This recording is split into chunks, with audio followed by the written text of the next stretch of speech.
least 14 times. So this whole show is going to run like clockwork. And if it doesn't, well, I don't even want to think about that. But let's keep things on track, shall we? A few quick but very important notes. First, please take a moment to silence all cell phones and other electronic devices. We wouldn't want a ringtone ruining a perfectly good musical number. Second, if you need to leave the theater for any reason, please wait for a break in the action. Timing is everything. Speaking of timing, there will be one 15-minute intermission, no more, no less. During that time, concessions will be available in the lobby. But you know, do pace yourselves. Now, if you're the kind of person who enjoys a good show, and I assume you are, otherwise why are you here? You should absolutely check out our upcoming programming, including Beetlejuice Jr. and Nay, and our exciting summer camps for all ages. Just visit our website and follow us on all social media. Finally, we want to take a moment to thank all our wonderful sponsors and the parent volunteers who helped make this show possible. Let's give them a hand. All right, we're all set. Take a deep breath, sit back, relax, and enjoy the Drowsy Chaperone. Peter. Well, it's just so disappointing, isn't it? You know what I do when I'm sitting in a darkened theater, waiting for the show to begin? I pray. Oh, dear God, please let it be a good show. And let it be short. Oh, Lord in heaven, please. And keep the actors out of the audience.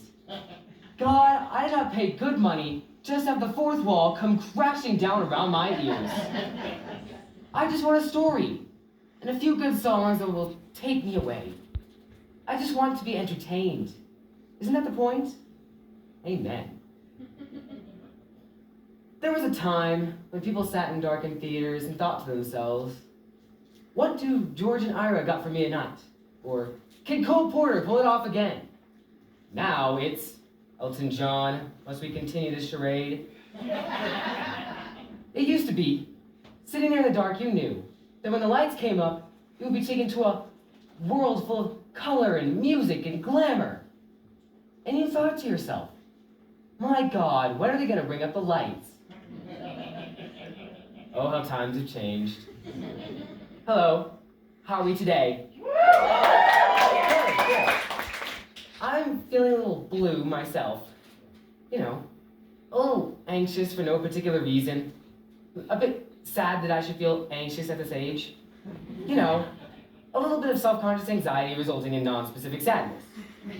A state that I call blue. Anyway, when I'm feeling this way, blue, I like to listen to my music. So I was going through a box of records this morning. Yes, records. And I decided I was going to play Meredith Willson's The Music Man. I had a craving for young Ronnie Howard. But then I said no. Let's have a treat. Let's disappear for a while into the decadent world of the 1920s, when the champagne flowed and the caviar chilled, and all the world was a party. For the wealthy, anyway. So what did I find but my favorite show, Gable and Stein's The Drowsy Chaperone. Remember? Music by Julie Gables and lyrics by Sidney Stein? Remember? It's a 2-record set, remastered from the original recording made in 1928. It's a full original cast, with Beatrice Stockwell as a chaperone. Isn't she elegant? And this is a full 15 years before she became Dame Beatrice Stockwell.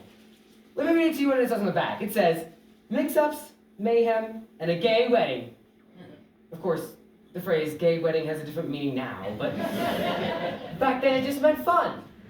And that's just what this show is. Fun. So, would you indulge me? Would you let me play the record for you now? I was hoping you'd say yes.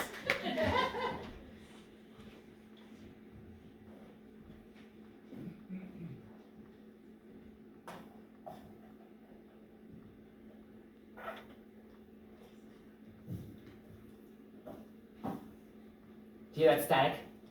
To me, it's like the sound of a time machine starting up. Okay, let's visualize.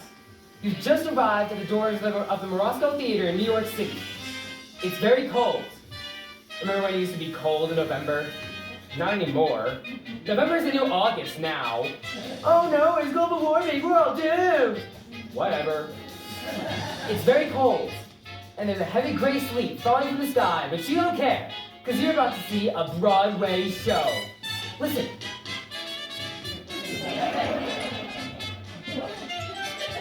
It helps if you close your eyes.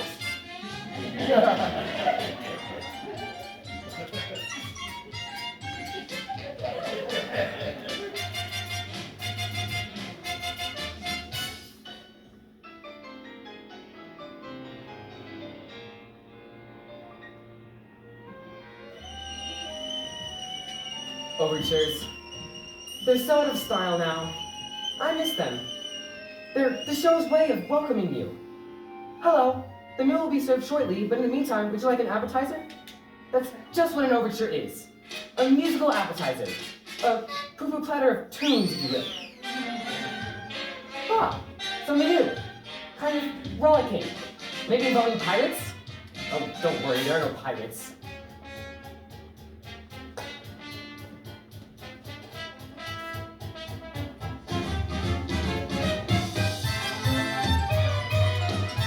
Okay, here it is. The moment when the music starts to build, and you know that you're only seconds away from being transported.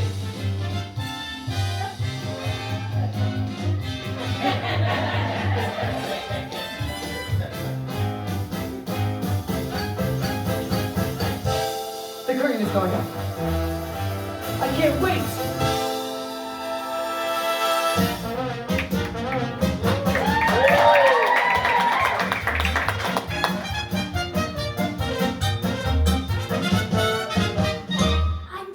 Yes, madam? How do I look? You look radiant, Mrs. Tottendale.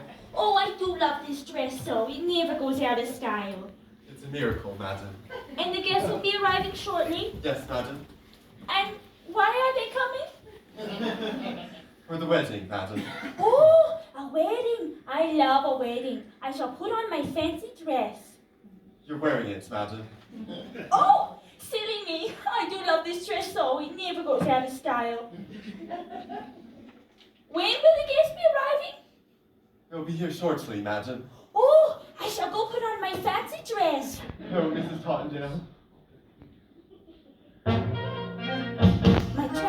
My dress, my fancy dress. I don't know why I'm wearing it, I must confess. My dress, I love my dress. Could someone tell me why I put it on? Yes, your dress, your fancy dress. 'Twas such a pleasure airing it, restitching and repairing it. God bless your dress, it's one fine dress, and I will tell you why you put it on. Wedding bells will ring, wedding bells will chime. Madam, you're the hostess and it's happy wedding time. Wedding bells will ring, wedding bells will hum. Wedding bells will ding-a-ling and we will sing along. Your fancy dress, we're very, very glad you put it on. Wedding guests have come, wedding guests are here, wedding guests are at the door, and soon they will appear.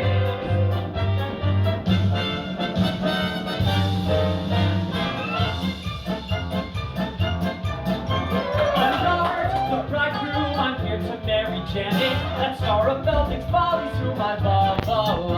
I'm George, that's George, the best man, George. I'm honored to be doing what a best man ought. Mrs. Toddendale, now don't worry, I've got this whole wedding planned out. The key is organization. See? Each string represents a task yet to be completed. Pay the musician, yell at the florist, book the minister. This whole wedding is going to run like clockwork. Oh, is there going to be a wedding?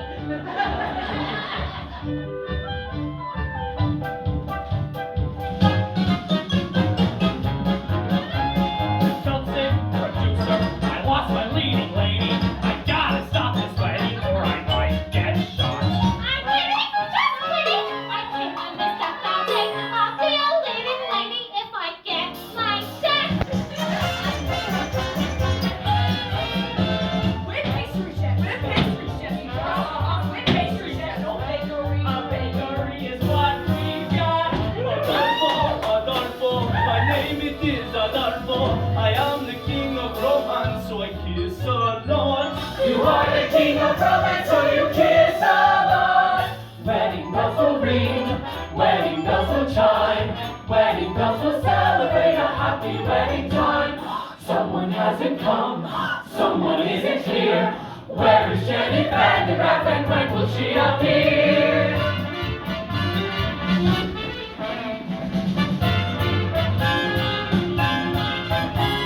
It's Janet Van de Graaff.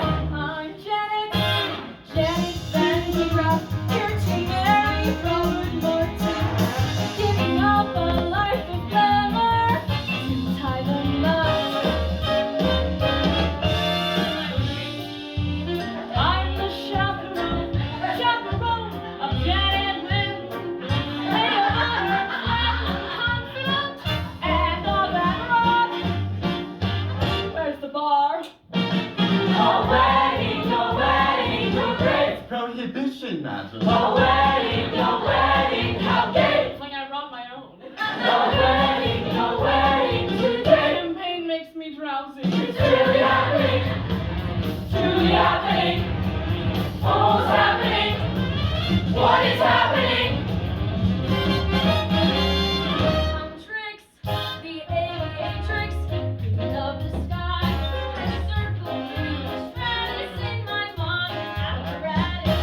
I'm Trix, the aviatrix, gotta fly. I'll see you when they tie the knot. A wedding, hooray! Ding-a-ling, Ding-a-ling. a wedding's coming our way. Well, there you have it. All the guests have arrived. We have a bride who's getting up the stage for love, a debonair bridegroom, a harried producer, jovial gangsters posing as pastry chefs, a flaky Corrine, a Latin Lothario, and an aviatrix. And of course, my favorite character, the Drowsy Chaperone. What more do you need for an evening's entertainment?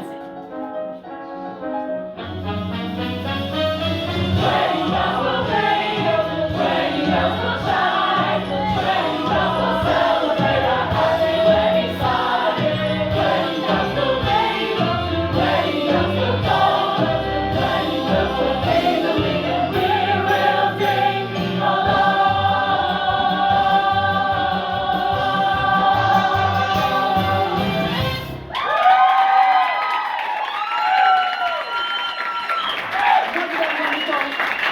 Anyway, bring it on. I don't even know what that means. Okay, I'll do my best to lead you through this record. Don't worry, it won't be hard to follow. So we begin with the welcome from our love-struck groom. Well, I'd just like to thank you all for coming. I say I must be some lucky fellow. Who would have thought that I, Robert Martin, would be marrying a glamorous showgirl, and that glamorous showgirl would be willing to give up her successful career for me, Robert Martin. Now, if it weren't for prohibition, I'd say let's raise a glass. To the most beautiful girl in the world. Absolutely not! Excuse me? The groom mustn't see his bride lit in the wedding. It's bad luck.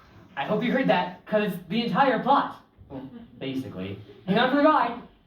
Breakfast to be served in the Arabian room. Say, it's a little early in the day to be drinking, isn't it? I don't understand the question. Look, you keep Janet away from Robin, all right? You're the chaperone. It's your only job. I'm on Capito. Oh, Robert, who's my little monkey? I'm your little monkey. So the bride and groom are whisked away, and we turn our attention to the B plot, which involves the producer. Getting married to leave a show business. Mr. Felton!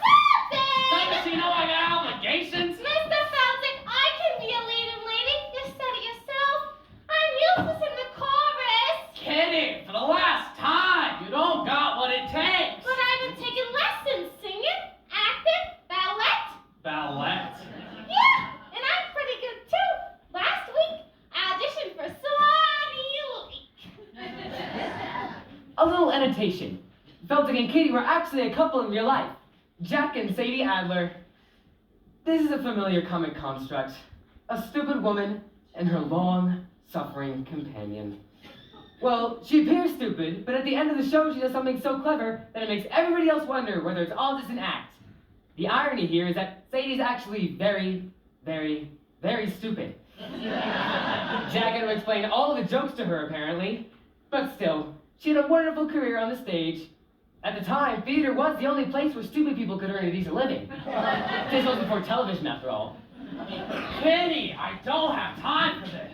A penny for Mr. Fancy? Not now. Perhaps a nice profiterole. Boys, I'm not hungry. Then perhaps we could give you something else to chew on. Yeah, something that ain't full. What? To listening.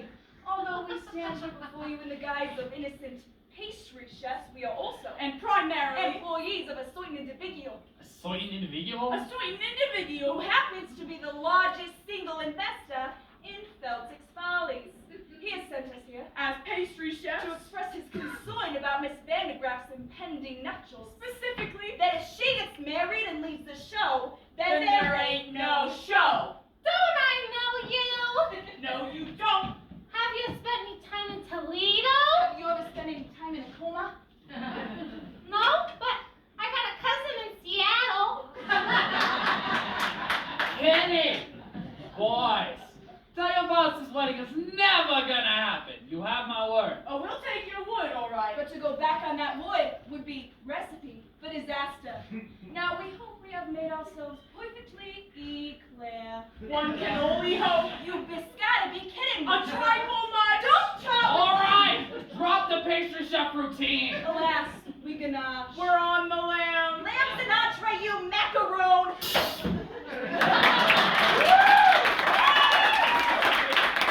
The games were played by the vaudeville duo known as the Tall Brothers, John and Peter Tall. They were originally named Abram and Mendel Moloskowitz, but they were renamed to Ellis Island.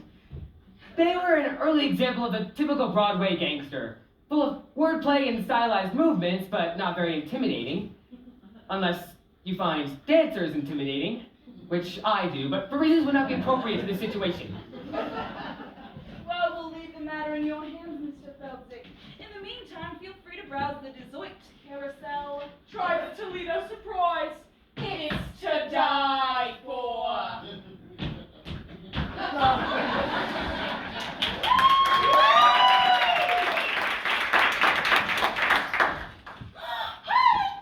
Mr. Feltic, they're gangsters.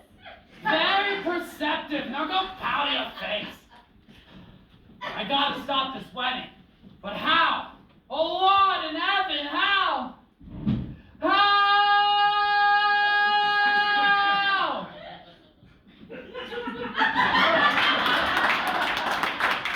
I always thought that moment was a bit overplayed. So with the story well on its way, let's head to the groom's room.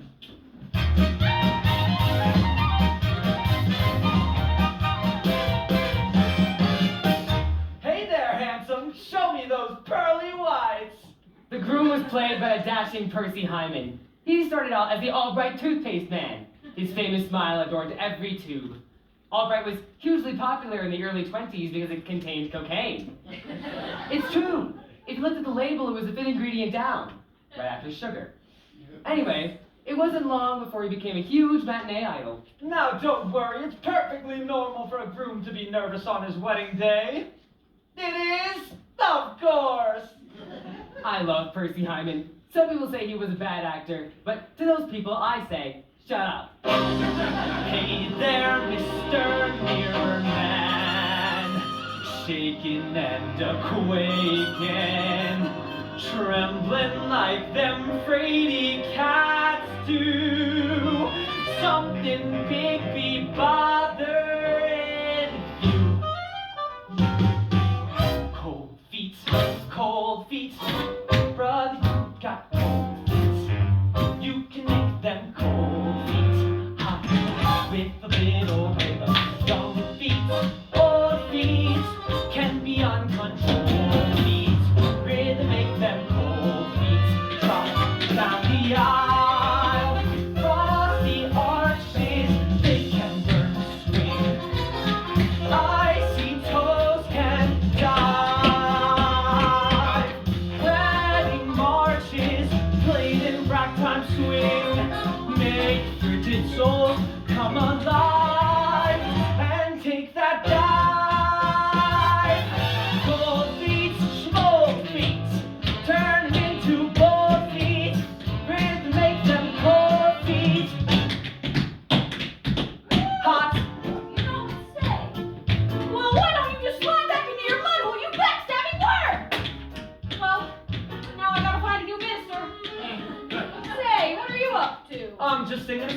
old friend taught me, a Dixie remedy for wedding day jitters. You think you've got jitters? You got the easy part. I said I get the right spoon to your banner, minister. I've got the weight of the wedding on my shoulders. George, I think you got cold feet. What do I got?